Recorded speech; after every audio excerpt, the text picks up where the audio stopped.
সাহসী সৈনিক কর্মী বান্ধব নেতা মাটি ও মানুষের নেতা শেখ ফরিদ আহমেদ মানিক ভাইয়ের নির্দেশে আমরা চাঁদপুর শহরের প্রত্যেকটি পয়েন্টে যেসব জায়গায় আমাদের স্পর্শকাতর জ্যাম হতে পারে, যেমন এই যে এই ব্রিজের গোড়া পালেবাজার এবং পুরান বাজার সংযোগস্থল এবং আপনার শপথ চত্বর এবং বাস স্ট্যান্ড হতে শুরু করে সাহেবানী মোড়, এটি আমাদের টার্গেট এরিয়া। এই এরিয়ার জ্যাম ছুটানোর জন্য ওনার নির্দেশে আমাদের যুবদলের নেতাকর্মীরা প্রত্যেকটা স্পটে কাজ করতেছে।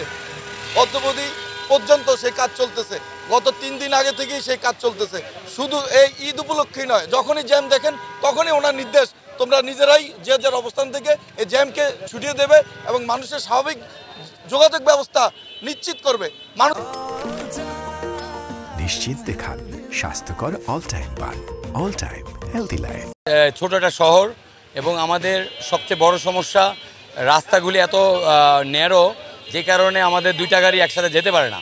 তো যাই হোক, আমরা চেষ্টা করি চাঁদপুরের মানুষ এই জনদুর্ভোগ যানজট থেকে নিরসন পায়।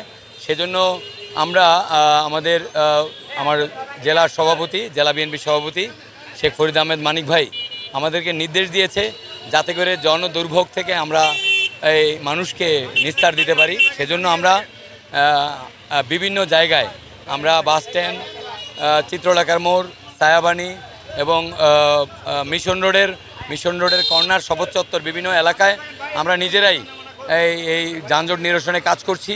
এটা আমাদের কোনো ইয়ে না, আমরা ব্যক্তিগত উদ্যোগে, এবং আমাদের জেলা বিএনপি সভাপতি শেখ ফরিদ আহমেদ মানিক ভাই এই নির্দেশ দিয়েছেন যে যাতে করে কোনো যানজট না থাকে চাঁদপুরে।